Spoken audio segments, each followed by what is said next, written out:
Hi అండి. మన channel name వచ్చేసి శ్రీవాణి యూట్యూబ్ ఛానల్.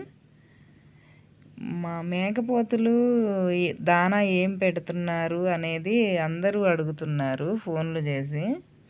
మా మేకపోతులకు వచ్చేసి మొక్కజొన్నలు 24 గంటల ముందు నానబెట్టి వాటిల్లో పొడి బియ్యం కలిపి పెడతామండి. మేమేం పెద్ద ఎక్స్పర్ట్ ఏం కాదు, మాకు కొత్తే, అంతగా ఏం తెలీదు. ఏదో మాకు తెలిసింది మేము చేస్తున్నాము. చాలామంది కాల్ చేసి అడుగుతున్నారు, మీ మేకపోతులకి దానా ఏం పెడతారు, మీరు ఎట్లా ఏం చేస్తారు అని. అందుకోసమే ఈ వీడియో చేసాము. మీలో ఎవరైనా మీ మేకపోతులకి సాదుకునే వాళ్ళు ఎవరైనా ఉంటే మీరేం దానా పెడతారనేది మాకు కూడా సజెషన్ ఇవ్వండి. నా ఛానల్ని సబ్స్క్రైబ్ చేసుకోండి, లైక్ చేయండి, షేర్ చేయండి, కామెంట్ చేయండి. బాయ్.